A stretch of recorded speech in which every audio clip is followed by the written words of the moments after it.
Hello everyone, welcome back to the channel. आज का ये जो वीडियो है ये एक डिटेल्ड कंपैरिजन वीडियो होने वाला है टीवीएस जुपिटर 125 और नई वाली जो जुपिटर लॉन्च हुई है 113 सीसी वाली, उसके बीच में आज के इस वीडियो में मैं आपको इन दोनों का मतलब एक साइड बाय साइड कंपैरिजन करके दिखाने वाला हूं कि अगर आप 125 या 110 सीसी में मतलब इन दोनों में कंफ्यूज्ड हो, खरीदना चाहते हो इन दोनों स्कूटर्स में से कोई एक, तो मतलब एक एक चीज़ आपको इस वीडियो में पता चल जाएगी।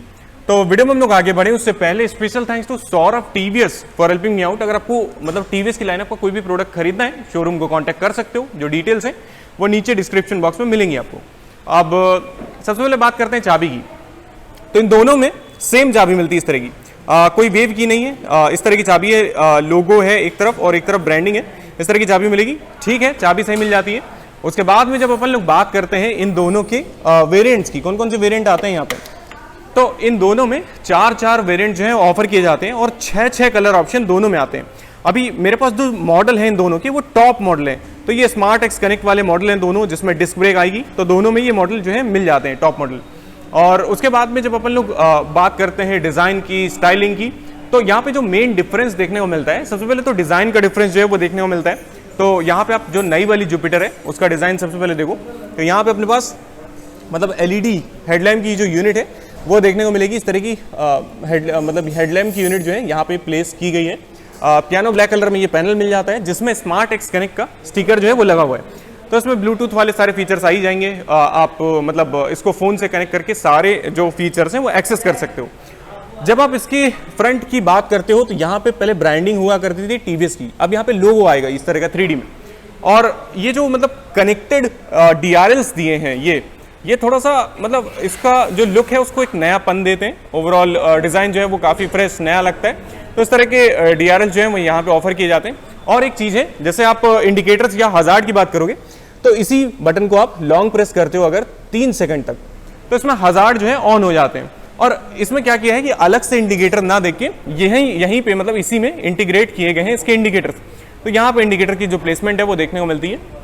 उसके बाद में जैसे मतलब पूरा का पूरा सेटअप जो है वो एलईडी का है। इसके जो लोअर वेरिएंट्स आते हैं उनमें आपको यहाँ पे मतलब हेलोजन वाला बल्ब टाइप जो है इंडिकेटर मिलेगा और ये जो DRL है वो नहीं मिलेगी। तो ये डिफरेंस आपको ऊपर के मॉडल में और नीचे के मॉडल में देखने को मिल जाता है। बाकी यहाँ पे आप पियानो ब्लैक ट्रीटमेंट जो है वो देख ही रहे हो। कुछ चीज़ें हैं जैसे कि यहाँ पे फ्रंट का अगर अपन लोग इसका हेडलैम्प देखें तो 125 में यहाँ पे भी आपको LED टेक यहाँ पे मेंशन किया है, LED टेक ऑल LED का सेटअप यहाँ पे ऊपर की तरफ देखने को मिलेगा। क्रोम आप देख ही पा रहे हो, छोटा सा वाइजर है स्मार्ट एक्स कनेक्ट की स्टिकरिंग के साथ में। और नीचे की तरफ आपको यहाँ पे देखो लोगो नहीं मिलता है, ये आपको उसी तरह की ब्रांडिंग मिलेगी 3D में। बाकी नंबर प्लेट का सेटअप है। और जैसे आप इसको ऑन करते हो तो इसमें भी DRL दिए हैं बट ये डिफरेंट स्टाइलिंग के हैं। यहाँ पे देख सकते हो इस तरह के DRL दिए हैं जो कि इंडिकेटर के पास में ही प्लेस्ड है। और इसमें मतलब LED इंडिकेटर्स ना देके हेलोजन टाइप इंडिकेटर्स दिए हैं, बल्ब टाइप वाले। और मतलब जो जुपिटर 125 है वो कुछ एक्टिवा 125 की तरह लगता है, जबकि ये जो नया वाला है ये थोड़ा सा ज़्यादा अलग लगता है स्टाइल वाइज। तो ये चीज़ें आपको डिज़ाइन में देखने को मिलेंगी बेसिक कुछ जगह पे आपको यहाँ पे क्रोम भी देखने को मिलेगा जुपिटर 125 में। और जो ये है इसमें क्रोम जो है कम किया गया है, उसके अलावा पियानो ब्लैक, मैट ब्लैक, ये सब चीज़ें जो है ऐड की गई हैं। तो ये चीज़ें हैं। अगर आप लोग मजबूती की बात करें कौन सा ज़्यादा मजबूत है ओवरऑल ये सब चीज़ें, तो यहाँ पे आप देख सकते हो ये 125 में ये मतलब प्लास्टिक में है, उसके बाद ये मेटल में मिलेंगे दोनों साइड के पैनल्स, और फेंडर जो है ये भी मेटल में मिलेगा। और जब आप नई वाली जुपिटर की बात करते हो तो यहाँ पे आपको ये प्लास्टिक में है, ये भी पैनल्स जो है साइड वाले ये भी प्लास्टिक में मिलेंगे और ये मेटल में मिलेगा। तो मतलब वहाँ पे आपको थोड़ा सा बिल्ड क्वालिटी वाइज ज़्यादा मेटल यूज़ किया हुआ दिखेगा, तभी वो वजन में भी थोड़ी सी भारी है। और जो मतलब नई वाली जुपिटर है उसमें कई सारे बदलाव किए गए हैं। सबसे पहले तो जो इंजन है वो बदल गया है, उसके बाद में इसकी जो चैसी है वो नई है। इसमें आपको मतलब पुरानी जो 110 आती थी उसकी चैसी ना देख के जुपिटर 125 की जो चैसी है वो दी गई है और उसका वजन जो है वो हल्का किया है चैसी का। तो उसकी वजह से इसका जो वजन है वो कम हुआ है। अब इसका वजन कितना कम हुआ है, करीब 4 किलो के आसपास हल्की हो गई है प्रीवियस मॉडल के मुकाबले। तो वो चीज़ आपको देखने को मिलेगी। और जो अपना जुपिटर 125 है वो इससे करीब 3 किलो भारी रहेगा। तो वजन में यहाँ पे डिफरेंस आपको देखने को मिलता है। बाकी चीज़ें आप देख सकते हो जैसे कि टेलीस्कोपिक सस्पेंशन का सेटअप आएगा और डायमंड कट वाले एलॉय व्हील्स, मतलब टेलीस्कोपिक सस्पेंशन तो दोनों में आएंगे सेम उसी तरह के। वहाँ कोई डिफरेंस इतना आपको देखने को नहीं मिलता है। मैंने मतलब ये वाली नई वाली चला के देखी है तो इसके जो सस्पेंशन है वो सॉफ्ट सेटिंग पे रखे गए हैं, तो आपको गड्ढे वगैरह खराब रास्तों में कंफर्ट जो है वो मिल जाता है। उसके बाद में यहाँ 125 में अपने पास डायमंड कट एलॉयज हैं टॉप मॉडल में। जो बेस मॉडल आता है उसमें स्टील व्हील आते हैं, फिर अलग अलग वेरिएंट के हिसाब से चेंजेस हैं। वहाँ पे आप देखोगे तो डायमंड कट एलॉयज तो नहीं मिलते, ब्लैक कलर में मिलता है पूरी तरह से व्हील, और 12 इंच का व्हील है दोनों में, फ्रंट और रियर दोनों जगह, तो सेम साइज का व्हील आपको मिलेगा। टायर्स जो हैं वो यहाँ पे आपको जो टायर्स ऑफर किए जा रहे हैं वो टीवीएस के हैं, वहाँ पे भी टीवीएस के ही टायर्स आते हैं। ट्यूबलेस टायर्स का सेटअप दे दिया है तो कोई समस्या नहीं है। बाकी टायर सेक्शन भी सेम है, 90/90 12, ये भी आपको दोनों में ही सेम देखने को मिलेगा, तो सेम सेक्शन है। और डिस्क ब्रेक की जब बात आती है तो जो ये नई वाली जुपिटर है अपनी, इसमें सिर्फ और सिर्फ टॉप मॉडल में ही डिस्क आएगी, 220 mm की डिस्क ऑफर की जाएगी। ये पेटल डिस्क इस तरह की मिलती है यहाँ पे। और जब आप 125 की बात करते हो तो 125 में भी 220 mm की ही डिस्क ऑफर की जाती है। कैलिपर वगैरह ये सब चीज़ें जो है वो सेम दी हैं दोनों में। तो इसमें कई जगह पे आपको मतलब दोनों में पार्ट शेयरिंग जो है वो देखने को मिलती है, तो वो चीज़ें आपको देखने को मिली जाएंगी। उसके बाद में जब अपन लोग साइड की तरफ आते हैं तो साइड से आप दोनों का डिज़ाइन देख सकते हो। जैसे कि आप यहाँ पे देख सकते हो जुपिटर 125 किस तरह की लग रही है, थोड़ा सा क्लासी लगती है, थोड़ा सा बेसिक सा लुक निकल के आता है, थोड़ा सा मैच्योर डिज़ाइन इसका दिया हुआ है। और साइड में जो पैनल्स हैं ये भी आपको मेटल में ही ऑफर किए जाते हैं। जुपिटर का बैज जरूर दिया है यहाँ पे 125 की बैजिंग के साथ में इस तरह का। ओवरऑल मतलब जो चीज़ें हैं वो काफ़ी सही है। जैसे कि सबसे पहली चीज़ है यहाँ पे फ्यूल टैंक है, और दोनों ही मतलब स्कूटर्स में यहीं पे फ्यूल टैंक मिलेगा 5.1 लीटर्स का, तो ये एक अच्छा इंटीग्रेशन है। इसकी वजह से हुआ ये है कि सीट के नीचे जो स्पेस है वो बढ़ गया है नई वाली जुपिटर में भी। और यहाँ पे जो इसका फ्यूल टैंक है वो चैसी के बीच में है, तो उसकी सेफ्टी जो है वो भी काफ़ी ठीक है। उसके बाद में जब आप स्पेस की बात करते हो तो यहाँ पे 125 में थोड़ा सा ज़्यादा स्पेस यहाँ पे मिलेगा। तो जैसे आपको गैस सिलेंडर वगैरह रख के लाना है या कुछ भी सामान लाना है अपना, तो यहाँ पे आप रख सकते हो ज़्यादा आसानी से। और उधर पे जब आप स्पेस की बात करते हो तो नई वाली जुपिटर में कुछ इतना स्पेस है, 19-20 का ही फर्क है, बहुत ज़्यादा फर्क नहीं है, तो थोड़ा बहुत सामान आप यहाँ पे भी ला सकते हो। पैर वैर रखने की जगह है दोनों में, कोई समस्या वहाँ पे नहीं होगी आपको। जब आप और प्रैक्टिकलिटी की बात करते हो तो नई वाली जुपिटर में यहाँ पे हुक नहीं आता है, अब सिर्फ यहाँ पे आता है एक, ये आएगा, इसमें 3 किलो तक सामान आप टांग सकते हो। और जब आप 125 की बात करते हो तो 125 में एक हुक यहाँ पे आपको मिलेगा ये इस तरह का, और एक इधर पे एडजस्टेबल वाला इधर पे मिल जाता है, तो ये दो यहाँ पे दिए हुए हैं। और कई चीज़ें यहाँ से कंट्रोल हो सकती हैं, जैसे कि आपको अगर इसका फ्यूल फिलर कैप एक्सेस करना है तो यहाँ से आप ट्विस्ट कर दो और यहाँ से आप पेट्रोल भरवा सकते हो, तो सही है। मतलब कि ये चीज़ मतलब दोनों में कॉमन है, गाड़ी में बैठे बैठे आप यहाँ से दोनों में फ्यूल भरवा सकते हो, तो ये चीज़ आपको मिलेगी। बाकी E20 की अपडेट है दोनों में, तो जैसे फ्लेक्स फ्यूल वगैरह भरवाना है तो वो आपको दोनों में कंपेटेबिलिटी मिलेगी उसकी। उसके बाद में स्पेस की बात कर लेते हैं अपन लोग, तो यहाँ पे देख सकते हो यहाँ पे स्पेस है नई वाली जुपिटर में, और 125 में यहाँ पे भी स्पेस मिलता है, थोड़ा सा ज़्यादा स्पेस मिलता है। USB वगैरह, चार्जिंग पोर्ट और डिजिटल मीटर, वो सब चीज़ें जो हैं फीचर्स जो हैं वो हैं दोनों में, भर भर के फीचर्स हैं। और सीट वीट की अगर बात करते हैं अपन लोग, तो सीट के लिए अपन लोग सीट भी यहीं से खोल सकते हैं, आप यहाँ से खोल सकते हो। और स्पेस जो है वो सेम है दोनों में, 33 लीटर्स का स्पेस मिलेगा। तो जैसे छोटे वाले हेलमेट है स्कूटर वाले, छोटे वाले वो 2 रख सकते हो, या फिर आप सामान काफ़ी सारा भर के रख सकते हो, तो वो चीज़ मिलेगी। गाड़ी का चैसी नंबर यहाँ पे दिया ही हुआ है, और लाइट नहीं मिलती इसमें, तो लाइट नहीं मिलेगी, वो एक चीज़ है, तो फ़ोन की लाइट से आपको काम चलाना पड़ेगा रात बात में। बाकी स्पेस अच्छा है। और जुपिटर 125 जो है प्रैक्टिकलिटी के लिए जानी जाती थी, और वही प्रैक्टिकलिटी आपको नए वाले में भी दे दी है। तो यहाँ पे आप अगर देखोगे तो यहाँ पे भी आपको वही 33 लीटर्स का, एक तो सीट खोलने में थोड़ा सा कसरत करनी पड़ती है, तो यहाँ पे भी, अरे यार, यहाँ पे भी आपको सेम 33 लीटर्स का जो स्पेस है वो ऑफर किया जा रहा है। और हाँ, इतना कुछ स्पेस जो है मिलेगा, तो अच्छा खासा सेम वही स्पेस मिल जाता है, उतना सामान आप इसमें भी रख सकते हो। यहाँ पे भी कोई लाइट वाइट नहीं है, देख सकते हो यहाँ पे कोई लाइट नहीं मिलेगी। चैसी नंबर यहाँ पे आपको देखने को मिलेगा, और ये थोड़ा सा अंदर की तरफ दबता है, तो जैसे आपने हेलमेट वगैरह रखा, उसका टॉप जो है वो इस पर टच हो रहा है, तो ये अंदर की तरफ दबेगा और सामान जो है वो आपका आ जाएगा एडजस्ट होके। बाकी टेल सेक्शन और इंजन वगैरह की अपन लोग बात करते हैं, तो टेल लाइट आप दोनों की देख सकते हो, इनमें हजार्ड वगैरह जो है वो दोनों में दी हैं, तो ये चीज़ें आपको दोनों में मिल जाएंगी। बाकी चीज़ें अगर अपन लोग देखें तो टेल लाइट का सेक्शन बिल्कुल अलग है दोनों का। यहाँ पे आपने जैसे फ्रंट में DRL देखी थी, उसी स्टाइल की टेल लाइट दी है नई वाली जुपिटर में। ये इंडिकेटर भी इसी में इंटीग्रेटेड है, और जो अपना लोअर वेरिएंट आएंगे उनमें ये हैलोजन में मिलेगा, तो वो चीज़ें थोड़ी बहुत बदल जाएंगी। बाकी टीवीएस का बैज है यहाँ पे, ये पियानो ब्लैक कलर में है इस तरह का पैनल। यहाँ पे प्लास्टिक है इस जगह पे, और ये मेटल में इसमें भी है, तो ये भी पैनल साइड के मेटल में मिल जाते हैं। बाकी आप नंबर प्लेट का सेटअप यहाँ पे देख सकते हो, यहाँ पे आपकी नंबर प्लेट लगेगी और ऐसी लगती है ओवरऑल देखने में, तो लुक वाइज काफ़ी अच्छी लगती है, ये ज़्यादा बेटर लगती है नई वाली। बाकी 125 आप देख सकते हो, 125 में मतलब हैलोजन टाइप टेल लाइट दी है इस तरह की, यहाँ पे अपने पास हैलोजन इंडिकेटर है और इस तरह का इंटीग्रेशन है। ब्रांडिंग आप देख सकते हो यहाँ पे, और नंबर प्लेट यहाँ पे आपकी लग जाएगी। बाकी जैसे आप एग्जॉस्ट वगैरह की बात करते हो या साउंड की बात करते हो, तो दोनों में इसी तरह के एग्जॉस्ट आते हैं, सेम लुक है उसी तरह का। और अपन लोग 125 को सबसे पहले स्टार्ट करते हैं, तो आइडल पे कुछ इस तरह का साउंड आता है, और थोड़ा सा रेस देके देखोगे तो इस तरह का साउंड मिलेगा आपको।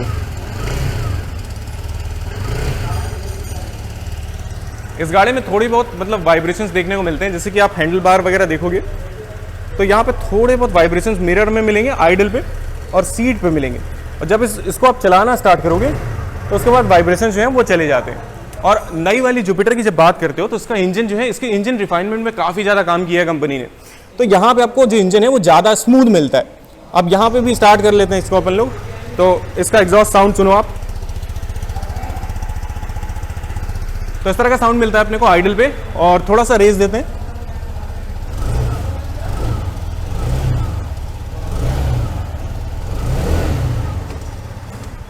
तो इस तरह का कुछ साउंड मिलेगा यहाँ पे।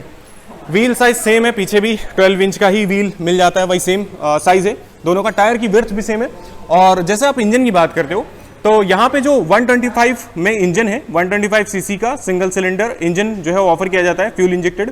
पावर की जब आप बात करते हो 8.04 bhp का पावर मिलता है और 10.5 न्यूटन मीटर्स का टॉर्क ये जनरेट करता है। तो ये पावर फिगर्स आपको मिलेंगे 125 से। उसके बाद में यहाँ पे किक स्टार्ट नहीं आता, टॉप मॉडल में सिर्फ किक स्टार्ट नहीं आएगा, लोअर वेरिएंट्स में किक स्टार्ट जो है वो मिलेगा, सेल्फ दोनों। तो वो चीज़ें हैं। बाकी आप सस्पेंशन वगैरह देख सकते हो यहाँ पे, यहाँ 3 स्टेप एडजस्टेबल सस्पेंशन जो है ऑफर किया जाता है और इसको आप अपने हिसाब से एडजस्ट कर सकते हो। और उसके बाद में जब नए वाले इंजन की बात आती है तो यहाँ पे जो मतलब इंजन है उसकी डिस्प्लेसमेंट बढ़ाई गई है। पहले इसमें 109 सीसी का आता था इंजन, अब 113 सीसी का आएगा। 113 सीसी का single cylinder fuel injected air cooled engine offer किया जाता है। पावर की जब बात आती है 7.8 bhp का पावर ये जनरेट कर लेगा। और टॉर्क में फ़र्क है। अब टॉर्क में फ़र्क क्या है, देखो इसमें क्या है कि इंजन के अलावा मोटर भी यूज़ की गई है। तो मोटर क्या करती है कि इंजन को असिस्ट करने का काम करती है, तो उसका काम है टॉर्क को बढ़ाने का। जैसे आप मतलब शहर के अंदर आपको मतलब अचानक से एक्सेलरेशन चाहिए, आपको ओवरटेक करना है, तो थ्रॉटल को थोड़ा सा तेज खोलो और मोटर जो है वो एक्स्ट्रा टॉर्क देने का काम करेगी, तो तब मोटर एक्टिवेट होती है। तो अगर आप पावर की बात करते हो तो 7.8 bhp पावर मिल जाता है। टॉर्क जो है इंजन देता है 9.2 न्यूटन मीटर्स का, और मोटर और इंजन दोनों मिलके 9.8 न्यूटन मीटर्स का टॉर्क देते हैं। तो ये फर्क है मोटर का। उसके बाद में सस्पेंशन यहाँ पे भी लगभग सेम है, 3 स्टेप में एडजस्ट होता है। और कई चीज़ें और हैं, जैसे कि साइड स्टैंड। साइड स्टैंड इसका जो है वो आपको मतलब एक्सेसरी में मिलेगा। सेंटर स्टैंड स्टैंडर्ड है, और अगर आप 125 देखते हो तो वहाँ पे साइड स्टैंड और सेंटर स्टैंड दोनों चीज़ें जो हैं वो आपको मतलब स्टैंडर्ड मिल जाती हैं। बाकी फुट पैक्स की क्वालिटी सेम है, ये बिल्ड क्वालिटी इनकी दोनों की सेम है, तो ये उसी क्वालिटी में मिलेंगे। ये जो आप पिलियन बैकरेस्ट देख रहे हो, पिलियन बैकरेस्ट इसमें मतलब स्टैंडर्ड आता है, तो स्टैंडर्ड आपको मिल जाएगा। वहाँ पे ऐसी कोई चीज़ नहीं है, वहाँ पे अपने पास ग्रैब बार है इस तरह का, तो ये ग्रैब बार मिलता है। सीट वीट की बात कर लेते हैं अपन लोग, तो सीट जो है दोनों मतलब लेंथ में अच्छी हैं, काफ़ी अच्छी लेंथ है, अच्छी खासी लेंथ है। राइडर पिलियन आराम से 2 लोग बैठेंगे, मतलब फुल फैमिली टाइप स्कूटर्स हैं, तो उसी तरह की सीट आपको ऑफर की जाती है। बीच में आपको एक बच्चा बैठाना है तो आराम से बैठा सकते हो, इतनी जगह है इसमें। और कुशन जो है वो सॉफ्ट है दोनों के। यहाँ पे देखोगे तो जुपिटर यहाँ पे मेंशन किया सीट में, डुअल टोन जो फैब्रिक है उसका यूज़ हुआ है, ग्रे और ब्लैक में। इसमें भी काफ़ी अच्छी सिमिलर सी लेंथ और विड्थ मिलती है, तो उसी तरह का जो मतलब ओवरऑल लेआउट है वो मिल जाएगा यहाँ पे। बाकी चीज़ें अपन लोग देख लेते हैं, जैसे कि आप बात करोगे इसके मीटर वगैरह की, तो मीटर में आपको कई फ़र्क देखने को मिलेंगे। जैसे यहाँ पे अपने पास नए वाली जुपिटर का मीटर है। अब इसमें क्या क्या देखने को मिलता है, देखो सबसे पहले आप यहाँ पे स्पीड देख पा रहे हो। यहाँ पे BLE मोड मतलब ब्लूटूथ इनेबल्ड मोड है, यहाँ से आप ब्लूटूथ कनेक्ट करोगे। उसके बाद में ट्रिप F है अपने पास, फ्यूल इकोनॉमी मतलब फ्यूल कितना है गाड़ी में वो दिखाएगा, रेंज दिखाएगा। उसके बाद यहाँ से मोड बटन से अगर आप टॉगल करोगे तो ओडोमीटर की रीडिंग है अपने पास, अपने पास ट्रिप ए है, ट्रिप बी है, ट्रिप एफ है, ये सारी चीज़ें हैं। और रियल टाइम फ्यूल इकोनॉमी वगैरह दिखाता है। अब इसमें क्या क्या चीज़ें और मिलती हैं, जैसे कि अगर आप इसको ऑफ करके ऑन करते हो तो देख सकते हो यहाँ पे हेलमेट की वार्निंग, नेविगेशन, ब्लूटूथ कनेक्टिविटी के सारे फीचर्स। और ब्लूटूथ में कई फीचर्स मिल जाते हैं, जैसे आपको फ़ोन की बैटरी का परसेंटेज देखना है, नेटवर्क कितना है, वो सब चीज़ें चीज़ें जो है वो आपको यहाँ पे दिखा देगी स्क्रीन पे। स्क्रीन का साइज़ ठीक है, ओवरऑल स्कूटर के हिसाब से सही है। वार्निंग लाइट्स आपको यहाँ पे भी मिलती हैं, यहाँ पे भी मिलती हैं, दोनों तरफ हैं। और फ़ोन से कनेक्ट करने के बाद आपको कई सारी चीज़ों का एक्सेस मिलता है, जैसे कि अगर आपको मतलब आपने कहीं पे स्कूटर खड़ी कर दी है पार्किंग वगैरह में, उसको फाइंड करना है, तो एप्लीकेशन जो है उसमें एक फीचर आता है जिससे आप इसको जब उसका जो बटन है वो प्रेस करोगे तो उसके बाद जो इसके इंडिकेटर हैं चारों वो लिट अप हो जाएंगे, तो उससे पता चलता है गाड़ी कहाँ पर है। उसके बाद में कई सारी चीज़ें और हैं जो कि आपको मोबाइल के एप्लीकेशन में मिलेंगी। उसके बाद स्विच गियर्स की जब बात आती है तो उसमें अपने पास हाई बीम, लो बीम के साथ साथ पास भी दे दी है, तो पास लाइट देखने को मिल जाती है। यहाँ पे इंडिकेटर है और हॉर्न हजार्ड जो है वो इसी में इंटीग्रेट किया है। हॉर्न आप सुन सकते हो, इसका इस तरह का हॉर्न मिलता है। यहाँ पे अपने पास इंजन को ऑटो स्टार्ट स्टॉप वाला सिस्टम जो होता है उसको ऑन ऑफ करने का सिस्टम है यहाँ पे, और किल स्विच नहीं आती इसमें। यहाँ पे पावर स्टार्ट की बटन है और वॉइस कमांड अगर देना है इसको गाड़ी को तो यहाँ से आप वॉइस कमांड दे सकते हो। मिरर्स जो है उनकी क्वालिटी जो है वो ओके है, ऐसा नहीं कंपनी ने बहुत ज़्यादा खर्चा किया है मिरर्स पे कई जगह कॉस्ट कटिंग आपको देखने को मिलेगी। बाकी अपन लोग देख सकते हैं इसका मीटर, तो 125 में अपने पास हजार्ड इसमें चालू है शायद, तो अपन लोग इसको बंद करते हैं। यहाँ पे भी आपको मीटर जो है वो काफ़ी ज़्यादा एडवांस मिल जाता है, कई सारी चीज़ें ये भी लेके आएगा। सबसे पहले बेसिक चीज़ें देखते हैं, फ्यूल इंडिकेटर है, स्पीड है, ओडोमीटर की रीडिंग, ट्रिप एफ है, और यहाँ पे आप देख सकते हो यहाँ पे इको मोड और पावर मोड, इसको स्विच करने का कोई बटन नहीं है, ये अपने आप जब स्पीड बढ़ाओगे तो पावर मोड में आएगा और इको मोड में आप फ्यूल बचा लोगे।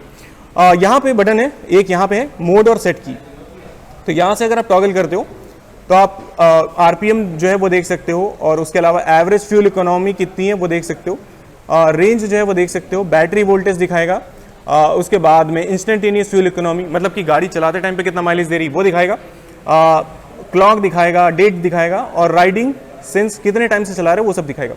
तो कुल मिला के काफ़ी चीज़ें हैं यहाँ पे, और यहाँ पे trip A, trip B, trip F ये चीज़ें मिलेंगी।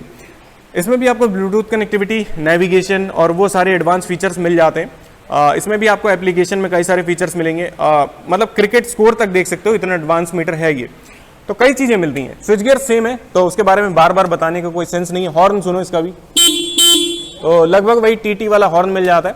यहाँ पे अपने पास वही इंजन स्टार्ट स्टॉप है, हजार्ड अलग से डेडिकेटेड, और पावर स्टार्ट और वॉइस कमांड, ये चीज़ें हैं। मिरर्स इसके भी लगभग उसी क्वालिटी के हैं, ओके हैं। और बाकी चीज़ें जैसे कि कलर ऑप्शन मैंने बता दिए, वेरिएंट्स बता दिए, और कीमत की बात करते हैं अगर, तो हर एक वेरिएंट में करीब 10,000 का डिफरेंस जो है वो देखने को मिलेगा। चाहे आप लोअर वेरिएंट दोनों के खरीदो, बेस मॉडल या टॉप मॉडल खरीदो, करीब 10,000 का डिफरेंस हर एक वेरिएंट में देखने को मिलेगा।